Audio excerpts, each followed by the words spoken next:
નમસ્કાર, હું છું કિરણ કાપુરે. તમે જોઈ રહ્યા છો નવજીવન ન્યૂઝ. બોલે છે વિધાનસભા કાર્યક્રમ છે. તોફિક ઘાંચી આજે ગાંધીનગર જઈ આવ્યા છે. હંમેશની મુજબ તેઓ ગાંધીનગરથી નવી વાત લઈ આવ્યા છે. આજે જે સેશન હતા તે વહેલું સેશન હતું, 9 વાગ્યાનું સેશન હતું. સામાન્ય રીતે વિધાનસભાનું જે સેશન છે એ 12 વાગે શરૂ થાય છે. આજે 9 વાગે શરૂ થયું એટલે મને લાગે છે કે જે MLA છે ને આખું ગૃહ છે એમને વહેલા આવવાનું બન્યું હશે. તોફિક, તો આમ શું લાગે છે, આમ 3 કલાક વહેલા એટલે એમની હાજરી હતી નહોતી, શું કંઈ ફરક દેખાયો એમાં? 2 બેઠકો હતી. એક બેઠક 9 વાગે હતી અને બીજી બેઠક હતી 2:30 વાગે. પહેલી બેઠકમાં જે બજેટ આવ્યું તો જે પૂરક માંગણીઓ હોય નાણાં વિભાગની જે મંજૂર કરવાની, તો એને લઈને એ પૂરક માંગણીઓની અલગ અલગ વિભાગોની ચર્ચા હતી અને બીજી બેઠકમાં તારાંકિત પ્રશ્નોને વાત આગળ.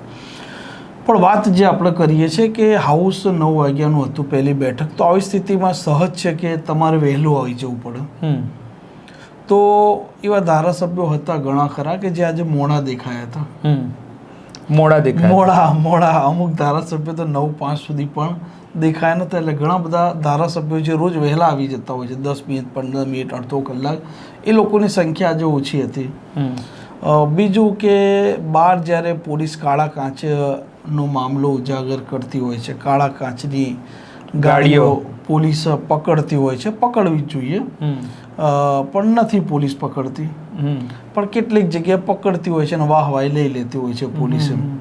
એટલે આજ વિધાનસભામાં આજે એક ધારાસભ્ય છે એમની પણ મેં પણ કાળા કાચવાળી એક ગાડી જોઈ હતી. અચ્છા, પૂરેપૂરા નહોતા પણ કાળા કાંચે સ્પષ્ટ દેખાતા હતા. એટલે હાઉસ 9 વાગ્યાનું શરૂ થયું અને બધા ધારાસભ્યો છે એ જેમ સ્કૂલનો બેલ વાગે પછી આવતા હોય છે એમ ધારાસભ્યો મોડા આવ્યા હતા.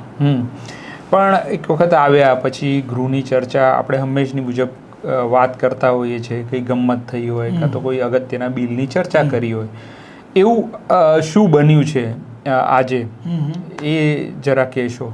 એટલે હાઉસની વાત કરો? હા, હાઉસની વાત લેવી છે. તો હાઉસમાં આજે સવારે પૂરક માંગણીઓથી વાતચીતનો દોર ચાલુ થયો. દરેક સભ્ય છે પૂરક માંગણીઓને અનુમોદન આપતા હતા, કોઈ એનો વિરોધ કરતા હતા, કાપ દરખાસ્તો આવતી હતી એના ઉપર.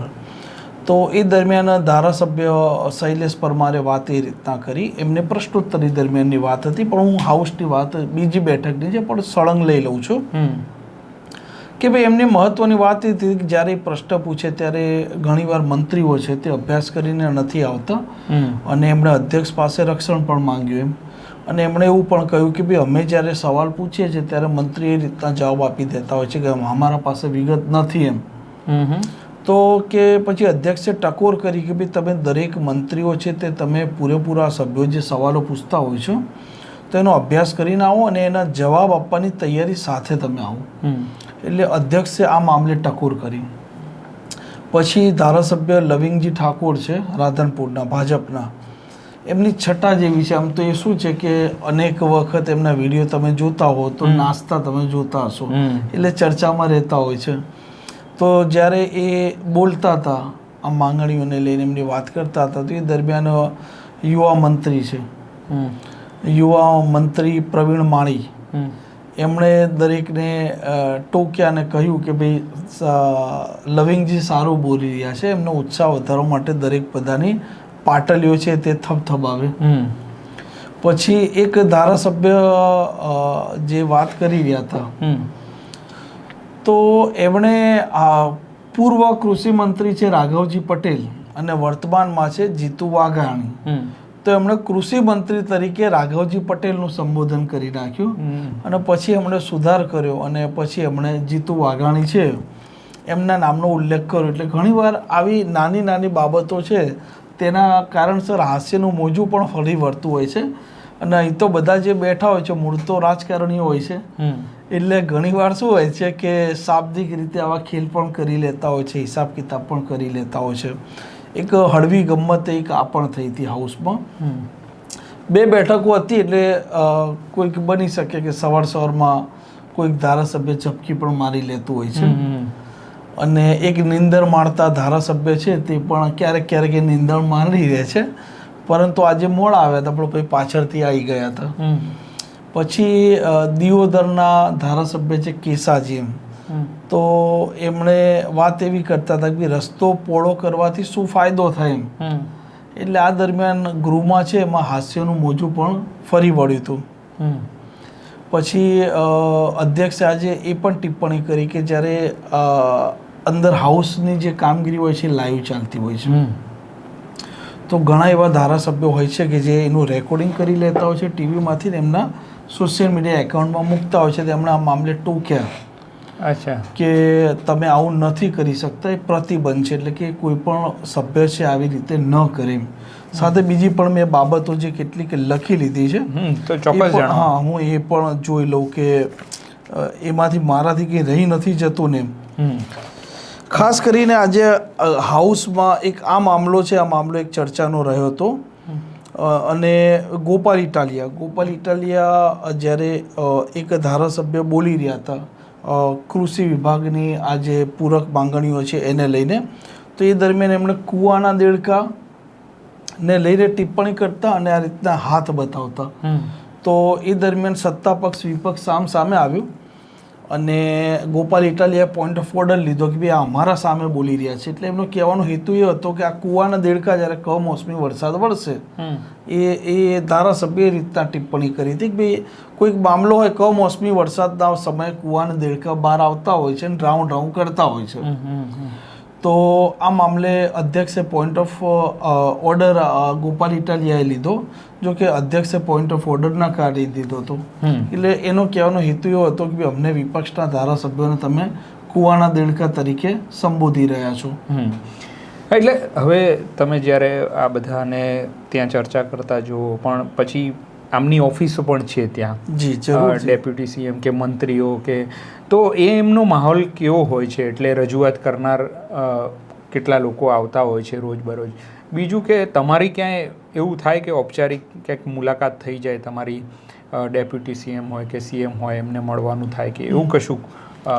પહેલા રજૂઆત કરતાની વાત, પછી આ મુલાકાતની વાત. તો આજની વાત કરું તો ઔપચારિક નાયબ મુખ્યમંત્રી સાથે અને મુખ્યમંત્રી સાથે પણ ઔપચારિક મુલાકાત થઈ છે, તેની પણ હું વાત કરીશ.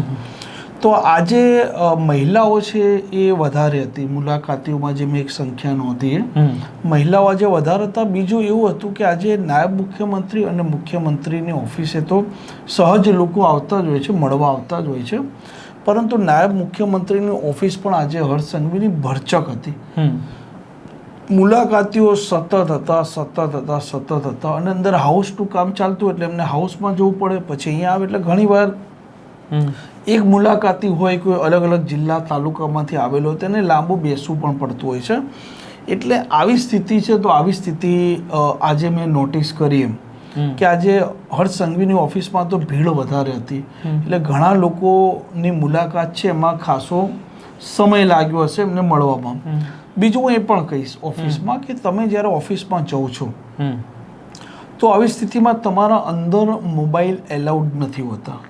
તો તમે સવાલ મને એવો પૂછશો કે લોકો ફોટા પાડીને મૂકતા હોય છે, તો એ પણ વ્યવસ્થા છે કે કોઈ પણ મુલાકાતી આવે કે ઇવન અધિકારી પણ, તો એમની સ્માર્ટ વોચ હોય, એમના પોતાના મોબાઈલ હોય, એ બહાર તમારે મૂકવા પડતા હોય છે. અને ત્યાર પછી મુલાકાતી હોય, કોઈ રજૂઆત કરતા હોય, કોઈ ધારાસભ્ય હોય કે કોઈ પણ વ્યક્તિ એમને અંદર મળવા જતા હોય છે. અંદર મળ્યા પછી જો એ ઈચ્છા દર્શાવે કે ફોટો પાડવો છે તો એક ફોટોગ્રાફર ત્યાં હાજર હોય છે.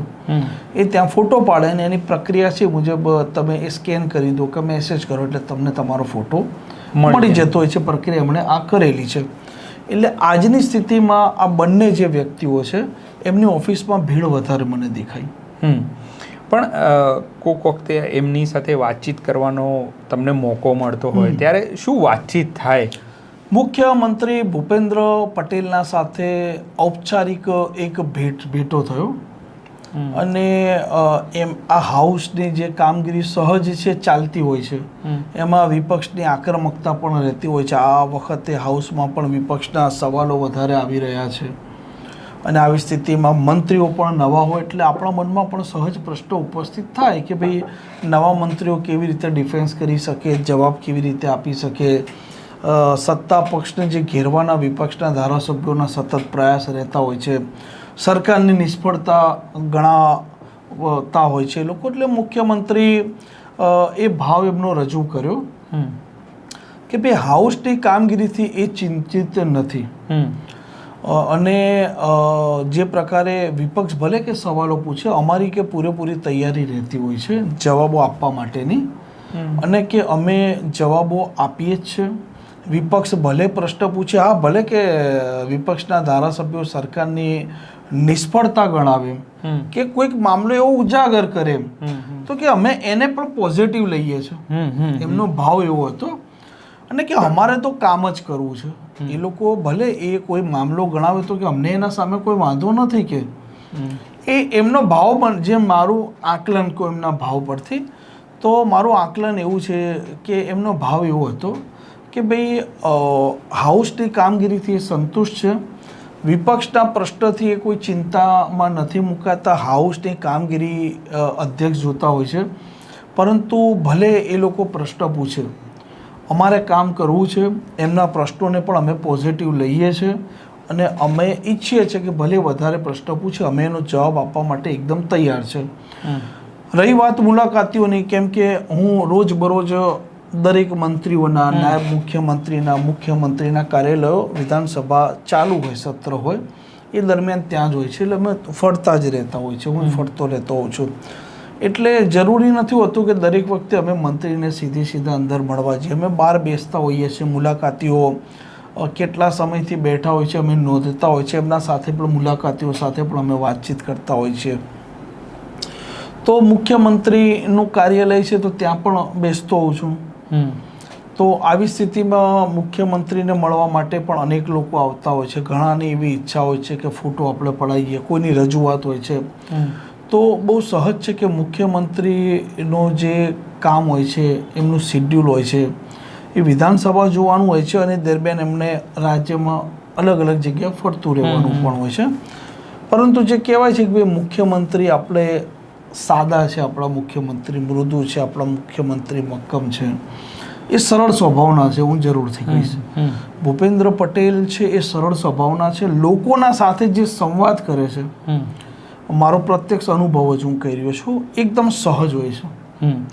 પણ આમ એ મૃદુ છે, પણ આમ સામાન્ય રીતે જે સરકાર પાસેથી, મંત્રીઓ પાસેથી કામ લેવાનું હોય ત્યારે તો એ મક્કમતા દાખવતા હશે. હા, મક્કમતા દાખવે છે. ને એનું તમને કારણ પણ કહું કે આજ સત્ર દરમિયાન જ્યારે કેબિનેટની બેઠક મળી હતી, તો જ્યારે બજેટ અત્યારે સરકાર લાવી દીધું છે, હજી એ મંજૂર થશે વિધાનસભામાં, અંતિમ દિવસોમાં મંજૂર થશે. અને મંજૂર થઈ ગયા એટલે દરેક વિભાગના પૈસા વાપરવાની સત્તા પછી જ્યારે મંજૂર થાય છે ફાઇનલી હાઉસમાં, એ પછી સરકાર પૈસા વાપરી શકે છે. ત્યાં સુધી વાપરી શકતી નથી. તો એ દરમિયાન એમણે ચીફ સેક્રેટરીને કહ્યું હતું કે અત્યારથી દરેક વિભાગના સેક્રેટરીઓને સૂચના આપી દો કે જે બજેટ આવવાનું છે, જે યોજના ઉપર કામ કરવાનું છે, એની અત્યારથી પ્રિપેરેશન કરી દે. અને એના જે જીઆર કરવાના હોય કે એના જે ટેન્ડરો બહાર પાડવાના હોય કે જે રકમ જ્યાં વાપરવાની હોય કે જે પણ અલગ અલગ વિભાગના મામલા છે, તો અત્યારથી પ્રિપેરેશન કરી દે, જેથી કરીને જ્યારે સત્રમાં, આ જ સત્રમાં બજેટ મંજૂર, પૈસા વાપરવાની સરકારને મંજૂરી મળી જાય તો જેવા પૈસા આવે એવું ફટાફટ ફાળવણી પણ થઈ જાય અને એનું ઇમ્પ્લિમેન્ટ પણ થઈ જાય. એટલે આ મામલે એક ચોક્કસ એમના વ્યક્તિગત પણ એવા પ્રયાસ રહેતા હોય છે ભૂપેન્દ્ર પટેલના. હવે બીજું ટોપિક કે આજે 9 વાગે સેશન શરૂ થયું ને પછી બીજું તમે કીધું કે એ 2:30 વાગે હતું. તો આ જે વચ્ચેનો ગાળો હોય તો એમાં જમવાનો પણ સમય હોય, નાસ્તો પાણી, તો આ બધા જે MLA હોય કે મંત્રી હોય એ સામાન્ય રીતે ત્યાં કઈ જગ્યાએ એવી હોય કે જ્યાં એ આવી રીતે જમતા હોય, નાસ્તો? નીચે 2 કેન્ટીન છે, એક અમૂલ કેન્ટીન છે અને એક આ તરફ બીજી પણ કેન્ટીન છે, ખાનગી કેન્ટીન છે. તો ઘણીવાર ધારાસભ્યના મત વિસ્તારના લોકો આવતા હોય છે તો નીચેની કેન્ટીનમાં એ લોકો એમના સાથે અનેક વખત જમતા હોય છે. અમૂલની કેન્ટીનમાં પણ જમતા હોય છે. અને ધારાસભ્યો આમ જે મંત્રીઓ હોય છે તો મંત્રીઓના સાથે પણ ધારાસભ્યો જમે છે. અલગ અલગ મંત્રીઓના ત્યાં અલગ અલગ ધારાસભ્યો જતા હોય છે, એમના સાથે જમે. અધ્યક્ષના સાથે પણ કેટલાક ધારાસભ્યો જમતા હોય છે. એટલે ધારાસભ્યો વહેંચાઈ જાય છે જમવા માટે. કોનું કોના સાથે કેવા પ્રકારનું ટ્યુનિંગ છે એ ત્યાં દેખાય. અને એ ત્યાં જાય, એ લોકો બેસે, એ લોકો વાતચીત કરે, એમની પોતાની પણ વાતચીત હોય છે અને ટ્યુનિંગ અનુસાર એ લોકો જમે અને અલગ અલગના ત્યાં જાય ને એમના કામ માટે એ લોકો જતા રહેતા હોય છે. પણ બીજું એક જ્યારે એવું કહેવાય છે કે ભાઈ સંસદ ચાલતી હતી જ્યારે પહેલાં હું જોતો હતો ત્યારે સુષ્મા સ્વરાજ છે કે એ લોકો બહુ જ અભ્યાસ કરીને આવે ગૃહમાં, તો એ રીતે અત્યારે તમને કયા એવા સજ્જ MLA કે મંત્રીઓ દેખાય કે ભાઈ એની જોડે બધા જવાબ હોય, એ ત્યાં પ્રેઝન્ટ હોય, એમ ક્યાંય કશું બાફે નહીં, એવું તમારા ધ્યાનમાં આવ્યું છે કોઈ કે અત્યારે આપણે જોવા મળે? કોઈનું નામ દઈ શકો? હું એક ધારાસભ્ય તો ચોક્કસ કહું છું કે ગોપાલ ઇટાલિયાની જે મેં બાબત જાણી, તો વિધાનસભા છે ને ત્યાં ધારાસભ્યની એક લાઇબ્રેરી છે. ત્યાં ધારાસભ્ય જાય, દરેક પ્રકારના રેકોર્ડ પણ ત્યાં છે અને દરેક પ્રકારના પુસ્તકો પણ છે. ગોપાલ ઇટાલિયા 7, 8, 9 વાગ્યા સુધી લાઇબ્રેરીમાં બેસી રહે છે. અચ્છા. અને ગોપાલ ઇટાલિયા અભ્યાસ કરે છે. ગોપાલ ઇટાલિયાની જે હાઉસ પર જે પ્રકારના સવાલો છે ને, એ સવાલો બહુ ધારદાર છે. એનું કારણ એ છે કે ગોપાલ ઇટાલિયા પોતે અભ્યાસ કરે છે. અમે જાણ્યું બરાબર છે અને લખે છે બધું. અને એ બધા આ હાઉસ ના જે રેકોર્ડ હોય, જે રેફરન્સ બુકો હોય, જે ચોપડીઓ હોય, એ બધું લખે છે પોતે અને પછી આક્રમક સવાલો પૂછે છે. અને ગોપાલ ઇટાલિયાએ વાત એવી પણ કરી હતી કે ભાઈ સવાલો તો મારા સજળ બંબબ છે કે ભલે કે કાલ ઉઠીને આપણે આ હાઉસમાં આવવાનો મોકો મળે કે ના મળે, પરંતુ કે સવાલ તો કે આપણા સજળ બંબ જ હોવા જોઈએ કે. એટલે ગોપાલ ઇટાલિયાની ખાલી વાકછટા છે ને એ બોલે છે એવું નથી, પણ એ અભ્યાસ પણ કરે છે. 9 વાગ્યા સુધી લાઇબ્રેરીમાં બેસે છે. એ ધૂની માણસ છે, હું એવું કહીશ. ગોપાલ ઇટાલિયા છે ને ધૂની માણસ અને એ બેસી રહે છે અને અભ્યાસ કરે છે, પછી આ મંત્રી હોય ને એમને મૂચવી નાખે છે. અચ્છા. હવે એમ ગોપાલ ઇટાલિયા જ્યારે આટલી તૈયારી કરતા હોય તો સરકારના પણ ધ્યાનમાં હોય જ, એટલે એમની જે કાઉન્ટર માટે કોઈ સરકારમાં એવા છે કે એમના જવાબ નથી આપી શકતા? જો એમનો જે પ્રશ્ન હોય એ પ્રશ્નનો મંત્રી જવાબ તો આપે. જ્યારે જેનો જે પ્રશ્ન હોય તો એનો જવાબ અગાઉથી આવી ગયો હોય, પરંતુ એ પેટા પ્રશ્નમાંથી કાઢે ત્યારે મંત્રી નથી આપી શકતા. એટલે તકલીફ પડી જાય છે. અને ગોપાલ ઇટાલિયા જે પ્રકારે આક્રમકતા વાપરે છે ને, મંત્રીઓને પરસેવો તો પડાવી દે છે. હવે આપણે તમે ગૃહની વાત કરી. બીજું શૈલેષ પરમાર. હા, એ શૈલેષ પરમાર પોતે પણ અભ્યાસુ છે. અચ્છા. શૈલેષ પરમાર પોતે પણ અભ્યાસુ છે અને એમના સવાલો પણ એ પ્રકારના જ હોય છે. આના સિવાય કોઈ તમારા ધ્યાનમાં નથી આવતું એમ? ના અત્યારે. હા, એટલે એવું પણ હોય કે તમારા ધ્યાનમાં ન આવ્યા હોય ને કરતા હોય એવું પણ હોય. એટલે આપણે ગૃહની વાત થઈ, તમે મુલાકાતીઓની વાત કરી, આ પણ તમે વાત કરી કે ક્યાં જમે છે. હવે આના સિવાય તમે આજે પરિસરમાં કશું જોયું હોય તો એ પણ તમે આમ તો વાત કરી છે. એક ધારાસભ્ય છે સંખેડાના, છોટા ઉદેપુરમાં આવ્યું સંખેડા, 3જી ટર્મ ધારાસભ્ય છે અભયસિંહ તડવી. અભયસિંહ તડવી પાસે બેઠો હતો. તો હું એટલે બેઠો હતો કે આજે પંજાબમાંથી અને જમ્મુ કાશ્મીરમાંથી પત્રકારો હતા, PIB-ના એ લોકો નેજા હેઠળ આવેલા હતા હાઉસ જોવાને. તો એ દરમિયાન એ લોકો બેઠા હતા, એ લોકોએ મુલાકાત કરી હતી. હાઉસ જોવાનું હતું, પંજાબની પણ ત્યાં એ લોકોએ વાતચીત કરી, એની પણ વાતચીત કરી. અભયસિંહ તડવીની વાત કરું. અભયસિંહ તડવી 3જી વાર ભાજપના ધારાસભ્ય છે. ચૈતર વસાવાને લઈને મેં સવાલો કેટલાક પૂછ્યા.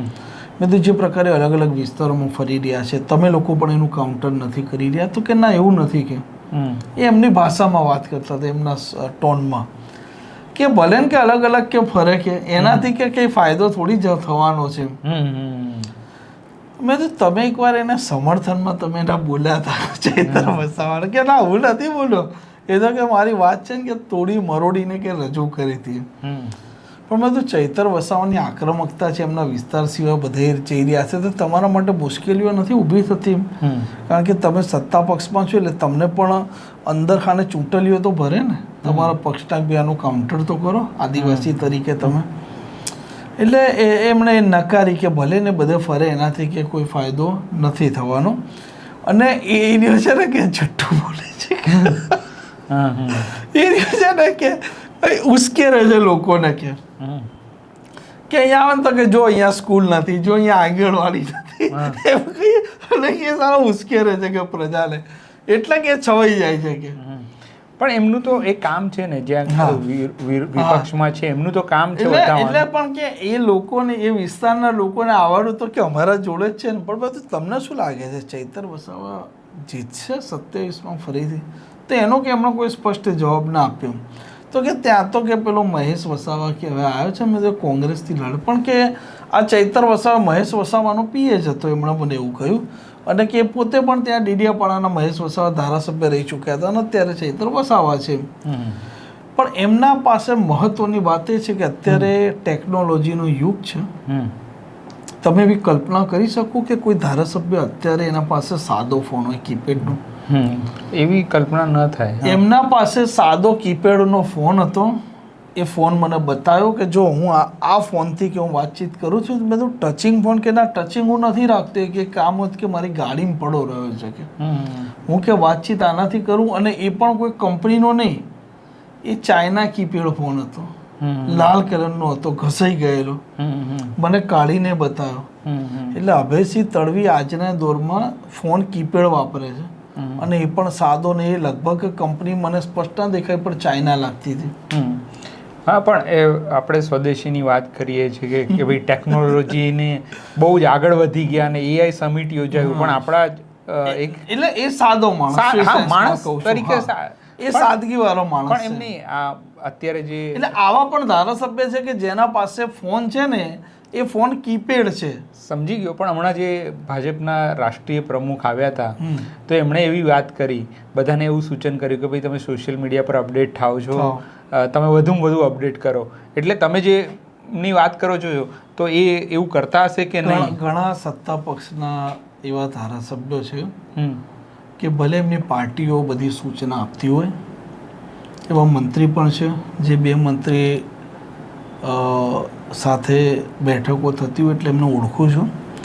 આજે પણ એ નોલેજની દ્રષ્ટિએ છે, પરંતુ એ સાદા છે. ઘણા સત્તા પક્ષના ધારાસભ્ય સાદા છે, જીવનશૈલી એમની જીવનશૈલી સાદી છે. અને ધારાસભ્ય એવા પણ એક છે જેની ભૂતકાળમાં પણ મેં સ્ટોરી કરી ચૂકેલો છું કે જે પોતે જ ગાડી ચલાવીને આવે છે અને ગાડી પાર્કિંગમાં મૂકે છે અને ત્યાંથી આજે પણ એ ચાલતા ચાલતા આવે છે. અને ધારાસભ્યો ગાડી લઈને આવે છે, પોતે ત્યાંથી ચાલતા ચાલતા આવે છે, કોઈને ખબર ના પડે કે ધારાસભ્ય છે. ભાજપમાં આજે પણ એવા ધારાસભ્યો છે જે સાદા છે.